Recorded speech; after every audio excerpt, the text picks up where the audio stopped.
I said Christopher Columbus found America. I think he found slime. Yeah. But it wasn't no mistake though. Just not about cars. It was a mistake. Y'all know we on tour, you better keep your distance. Don't come to no club. Don't come outside, don't do shit. Stay your ass in your mama house. In my basement. Making beats and shit. Bring your ass out the house. Hey, look though. That nigga soft as fuck. Listen, you got more money than you nigga, more you nigga, more brother than you nigga, more whatever. I don't think y'all nigga got more than us is dead niggas. This is your video? Yeah. You niggas got more dead niggas than us. Welcome back to Mindset Devil.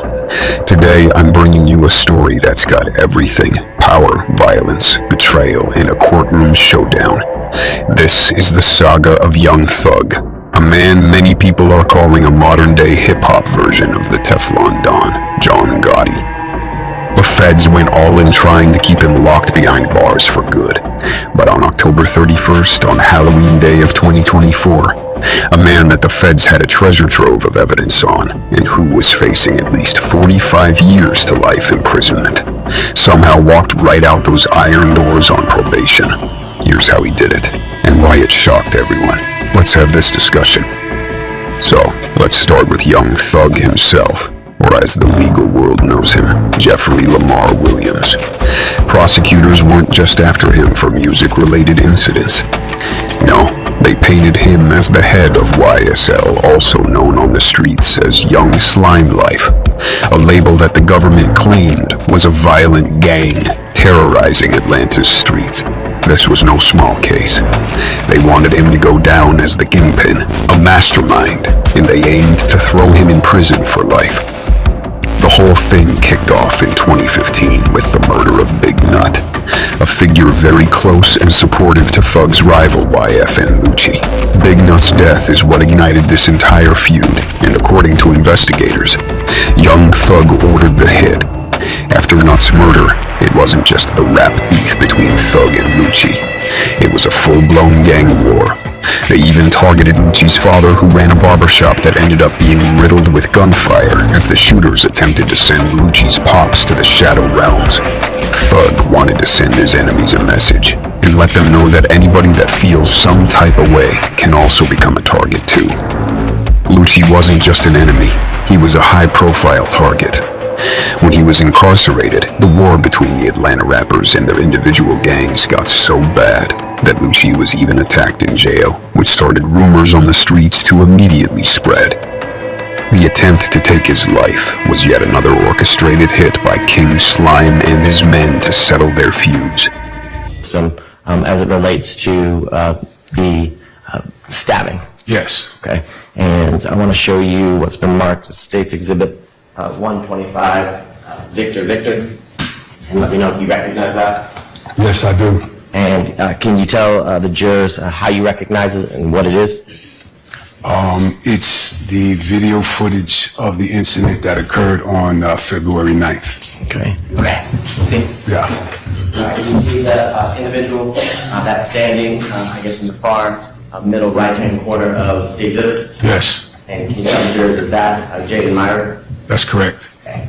And can you tell the jurors, based on your number of years with the Sheriff's Department, ending your career as a lieutenant there, can you kind of explain to the jurors, I guess, the process and procedure as it relates to individual inmates, I guess, coming out of the cell to make video calls or phone calls using the secure system that you spoke about? This particular zone, I think this was the PC zone. I'm almost sure it was. And in those zones, there's only supposed to be one individual out at a time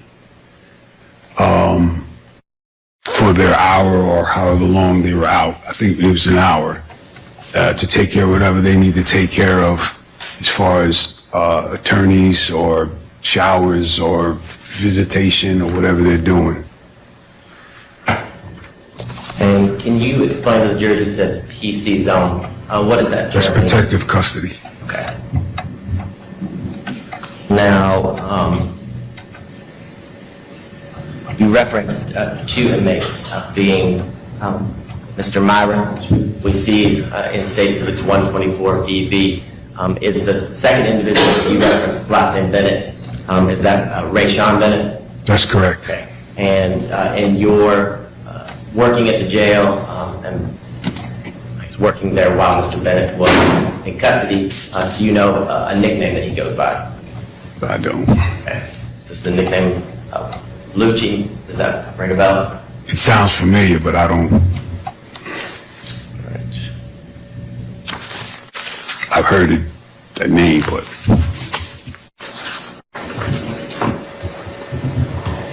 While Mr. Bennett was in custody, do you know a nickname that he goes by? What is that? that's protective custody. Okay. The cell to explain to the jurors where we are in the jail in this video. This is 6 North Zone 600. And at 6:58:08 p.m. on February 9th, 2022, do you see in the top, the middle right-hand side of State Civil 124 BB, the individual upstairs in a white shirt? Yes. And can you tell the jurors, is that Mr. Rayshawn Bennett after he's been released from his cell? Appears to be race. Yes, Mr. Bennett. And can you explain to the jurors, is he near the area that you just talked about where video visitation takes place? Yes.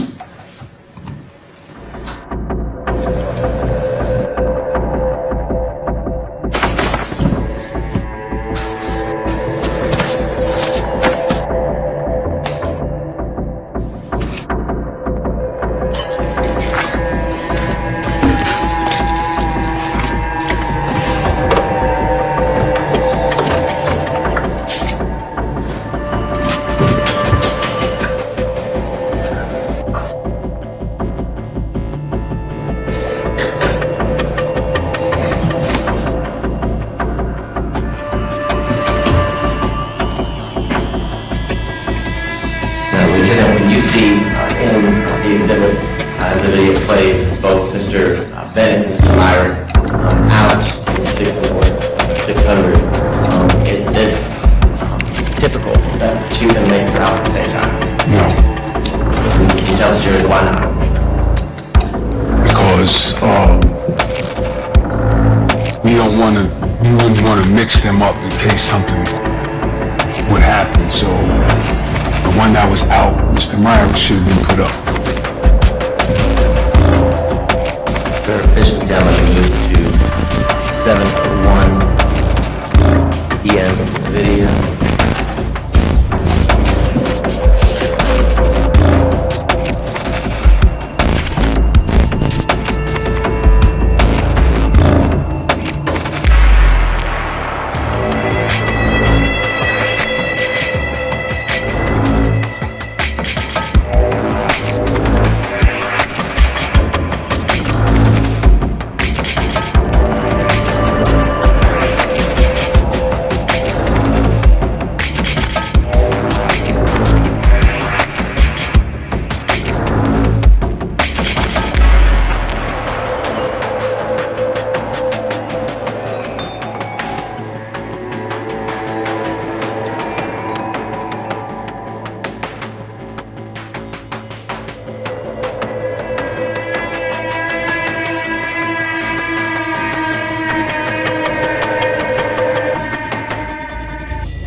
Put it down. Put it down. Put it down. Put it down. Put it down. Put it down. Put it down. Put it down. I ain't got one. Put it down. Put it down. Hey, I chill out, bro. Nah, man, just smoking me. Suck shit. Put it down. I can't want to go straight up. Move. Listen, you stab me, I ain't gonna step back.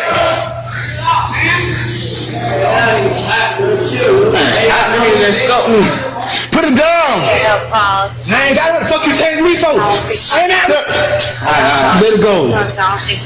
Let it go. Let it go. Move. All jail units, so you're not emergency traffic. All needs assistance. Step back. Step back. Step back. So what's the situation? Step back. Step back. Step back. So what's Please the inmate, don't 600.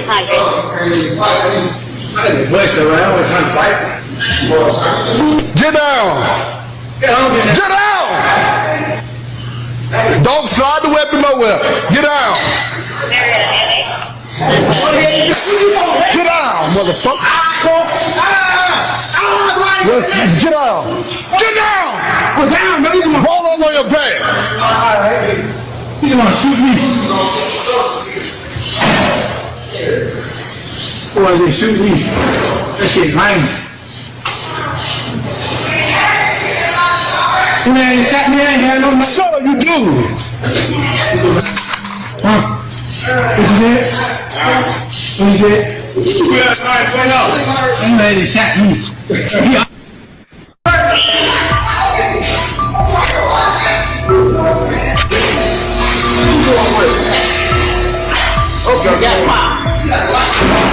I ain't got no gloves on me.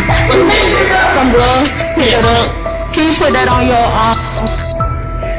pick that? No, wrap it up in your glove. Take your glove off and wrap it in your glove. Can you describe for the jurors through your investigation the injuries that we see here in 125 with Victor B that Mr. Rayshawn Bennett sustained from being stabbed with a shank? Those are wounds that were obtained during the incident.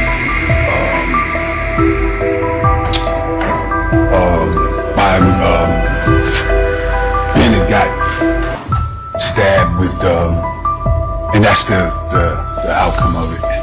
And to show thugs enemies that retribution can come from anywhere. The stakes were high, and it was clear that the government saw Thug not just as a rapper, but as a powerful figure orchestrating street violence.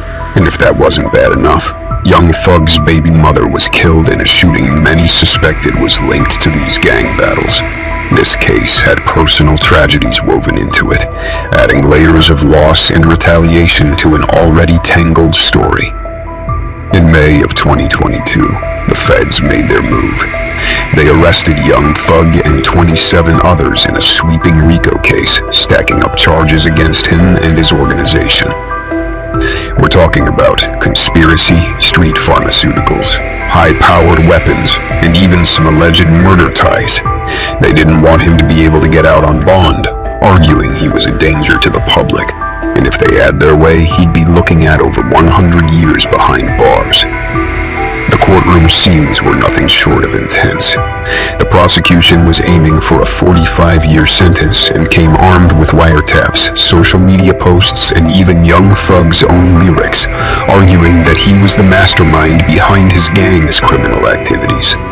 One associate, Kenneth Lil Woody Copeland, took the stand and claimed he'd tried to shift the blame to Thug in police interviews. Meanwhile, another defendant, Slime Life Shawty, slipped up, revealing sensitive information that almost pushed the judge to declare a mistrial. And outside of the music is YSL a gang. You say outside of the music? Yes, sir.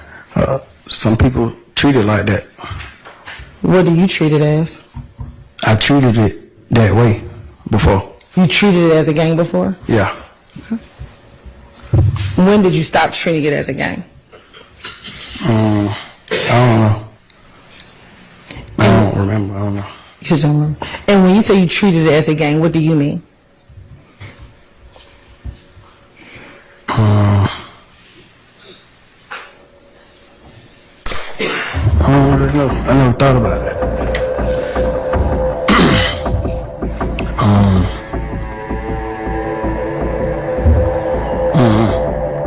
drama was off the charts, with witness statements, confessions, and one shocker after another.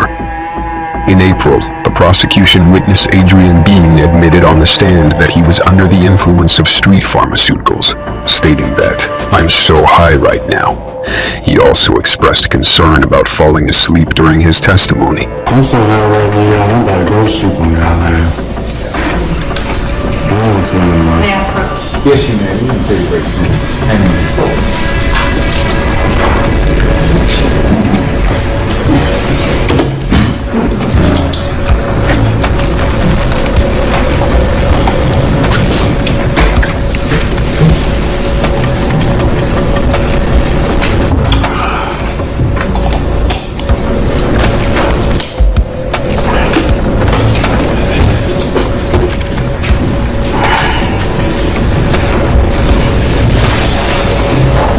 This admission automatically cast doubt on his reliability and the integrity of his statements. There are some that say it was all done intentionally to work in Thug's defense. What do you speculate that was all about? Hit that comment section, because that whole scenario seemed pretty suspect to me for some reason. In June of 2024, it was revealed that Fulton County Superior Court Chief Judge Euro D. Glanville, the original judge in Young Thug's trial, held private meetings with prosecutors and key witness Kenneth Lil Woody Copeland without notifying the defense. And such low-key communications are generally prohibited, as they can indicate judicial bias. Due to these undisclosed meetings and subsequent defense motions alleging judicial misconduct, Judge Glanville was removed from the case the following month. Thug's lawyers argued that their actions violated the judicial code and compromised the fairness of the trial. It was these developments, including compromised witness credibility and concerns for judicial impartiality, significantly weakened the prosecution's case against Thug. All of these bizarre antics gave Thug's defense team leverage to be able to negotiate a plea deal that ultimately resulted in Thug getting a reduced sentence and probation. Thug's two lawyers, Brian Steele and Keith Adams, were worth every penny and pulled off one of the biggest upsets in the state of Georgia's judicial system. Jeffrey would have been found not guilty of everything, so this is very painful. But that's another 3 months or so in custody. And he wants to go home to his family. And negotiations totally broke down with the district attorney's office. Horribly broke down. And at that point, we believe that justice would be found with the honorable court. And Jeffrey just wanted to go home. How agonizing it is to know that we've spent a year trying a case where the prosecutors have put on lies, knowing lies, hiding evidence, is insane in 2024 in the United States of America. And the only reason that this got revealed is because of you people. You people brought the truth to the community, because nobody knows this. This is not the only courtroom it's happening in, and I just want to thank all of you. I especially want to thank Jeffrey for letting me represent him. I think he's a wonderful person who does wonderful things and will continue to do things even greater. I cannot express to you how Shaquille Kokomo, how Trisha Renard, how Haley, how my wife Colette, how Bram, how countless people, but especially Miss Courtney Edwards, has worked without sleep for 3 years representing Jeffrey and helping him. I will never be able to stand with anyone more ethical, honest, hardworking, insightful, intelligent, and kind than the Honorable Keith Adams. The gentleman to my left is the best lawyer in the country. Do you think prosecutors negotiated in good faith at all during any of these negotiations? Let me take this one. Let me answer that. The short answer is no. This is a case that possibly could have been resolved if folks were reasonable. But we did not believe that we could enter into good faith negotiations with people who wanted a case resolved in a manner simply to save face. And Jeffrey Williams was not going to say things that they wrote for him, that they wanted him to say, that was their theory when it wasn't true. And so, good faith, no. I don't believe we were ever really negotiating in good faith. And you've been here the past year that this case has been on trial. You've seen the numerous motions for mistrial. You've seen the behavior of the state. You've seen the dishonesty. You've seen everything being hidden. You've seen things come out in court, in front of you. And so you know what kind of prosecution we were dealing with, and that's okay. You know, Mr. Steele and I have fought through this the past 2.5 years. And as he said, we ultimately decided we were going to put our faith in the court as opposed to the folks on the other side of the aisle. And you know, the best thing out of all of this is that Jeffrey Williams, in a very short period of time, will be home. And that's all we've wanted from May 9th, when they went and picked him up and have held him in jail without a bond for the past 2.5 years. He'll be home shortly. And then came young Thug's own words in the courtroom. He didn't plead his innocence, but instead apologized, thanking the judge and calling her the best thing that's happened to me. It was clear he was trying to show a different side, someone who'd made bad choices in life, but wasn't the monster he'd been made out to be. I take full responsibility for, you know, my crimes or my charges. I want to say sorry to my family, my mom. My mom got 11 kids. I can't say all their names, you know. Managers, my kids that's not here. Really everybody that got something to do with this situation, I want to say sorry for just like, you know, having so much time investing into this, you know. I am a smart guy, I am a good guy, and I really got a good heart, you know. I find myself in a lot of stuff because I was just nice or cool, you know, and I understand that you can't be that way when you reach a certain height because it could end bad, and it don't really have to have nothing to do with you, but it could end bad and it could, you know, fall on you. And I know the choice is yours, it's up to you, and I hope that you allow me to go home today and just trust in me to just do the right thing and never see you again unless it's at a, you know, bar in the future or something. Just out of this type of situation, I promise you I won't ever be in this type of situation again. I'm going away. I've learned from my mistakes. You know, I come from nothing. He tried to paint himself as a good guy with a big heart, admitting his past mistakes, but denying he was the kingpin they wanted him to be. The legal back and forth continued with delays, judge recusals, and all sorts of courtroom chaos.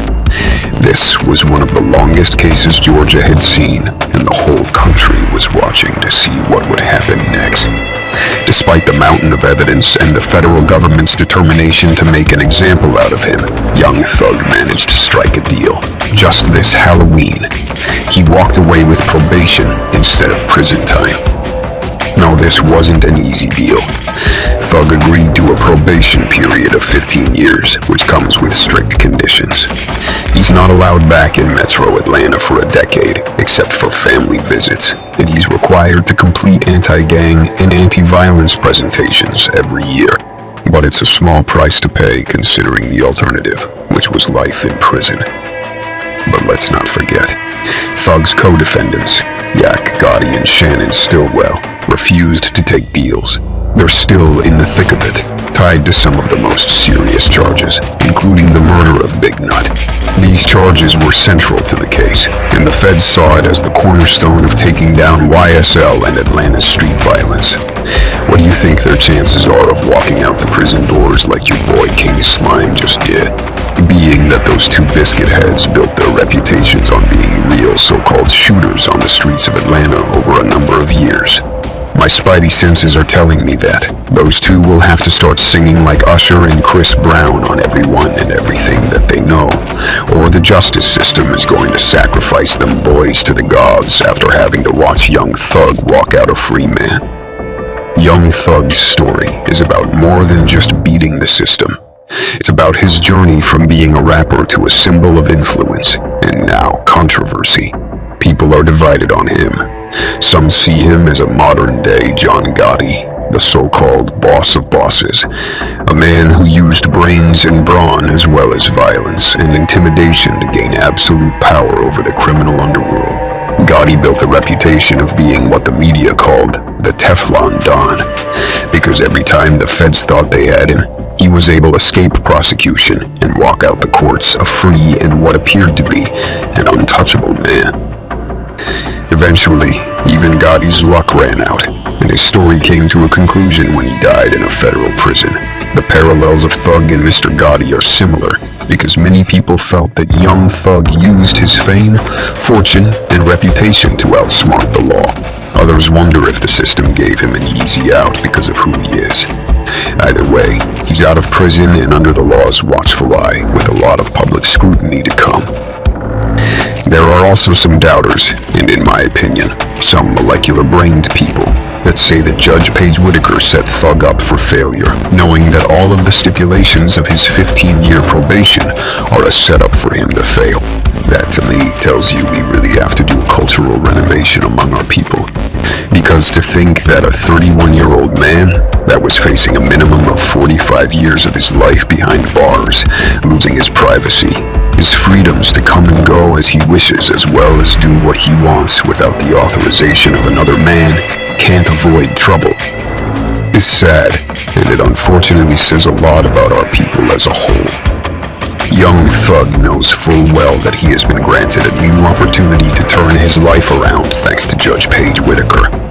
The other judge, according to Thug's defense, was out to get him. The prosecutor wanted to lock him up and throw away the key. Thug took a chance on the new judge that took over his case, because if you have ever been incarcerated for even a day or more, it's nothing short of hell, my brother. When I did just a few hours among that environment for misdemeanor crap after experiencing my freedoms and all things associated taken away from me, with the threat of possibly not going home anytime soon, I sat there thinking about everything I could have and should have done with my freedoms. And as I laid on the cold, filthy floors of a cell, I did nothing but think and pray the whole entire time.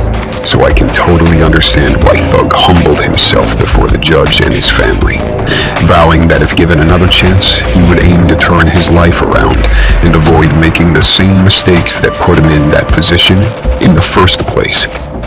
That plea deal he took was called a non-negotiated plea deal, meaning his request could have been denied, and if granted, the terms would be totally up to the judge to decide what the conditions would be. And the only deal she made with him was for him to use his influence to set examples for his community. And unlike other judges in her position, she did not say your community to Thug. She said our community. It showed she believed he could be an example with his influence over kids, to avoid the negative perils of what the streets is waiting for them when they follow the wrong role models, and instead use his talents to be like John Lennon instead of John Gotti. I mean, it's past your neighborhood. It's worldwide, especially young people. And having come up from where you came up from and living in and around that, you know that gangs are damaging to our community. And it may be that a whole lot of rap music and the rap industry is, I mean, honestly, it sounds like a modern day version of kind of WWE wrestling that used to be on television, where people would just get up and posture and act like they hated each other. And it may be that that's a lot of what is going on in the music industry with rap. But whether it is fake or not, it has tremendous impact on kids and young people who think, this is cool, this is what I want to do, look at him, he's a millionaire, I can do that by being, you know, a gangster in the streets. And that's not true. what you're likely to have happen to you if you're a gangster in the streets is you get shot, you get killed, or you get thrown in prison. And those are, by far the most likely outcomes. And, you've been in here watching the trial, and you've seen the pictures of Mr. Ryan posing with a gun as big as he is at 15 years old and going out and shooting and killing another teenager. And that's what gangs do, and that's unfortunately a lot of what rap music does. And if you are a modern day John Lennon, he might have rapped too in this day and age, I don't know, but I know you're talented, and even if you choose to continue to rap, you need to try to use your influence to let kids know that that is not the way to go, and that there are ways out of poverty besides hooking up with the powerful guy at the end of the street selling drugs. And, I know that happens for protection sometimes, but a much better way would be getting an education and hanging around with people who set a good example. And you be one of those people that sets a good example. And by the time he finishes his probation, he will most likely be at an age where he won't want to devolve back into being a part of the problem, when he can be a part of the solution instead. All he has to do now is focus on self-improvement and his family. After so much time away from his kids, he has the money, the experience, and the resources to be the best father he can be right now. He should have no problem with staying away from the people, places, and things that almost destroyed his life and all his work. He has the rest of the planet to explore at this point. He don't need Atlanta. If he operates with that mindset, it should be easy to stay away from trouble. Because if he doesn't, by the time his ass is let out of jail, he will have to change his rap name to Senior Citizen Thug after all the time he's going to have to do. So, what do you think? Did young Thug get lucky? Did he beat the system, or was this all just a matter of smart lawyering and influence? Let me know in the comments section, as I'm curious to hear exactly what your thoughts are about this whole drama-packed case. Also, feel free to request and help decide the next Mindset Devil video topic. The goal of this channel is to build a unbreakable brotherhood of like-minded individuals that want to protect the culture at any cost. Thanks for watching, and if you want more stories like this, don't forget to like, subscribe, and hit that bell for notifications. See you in the next video.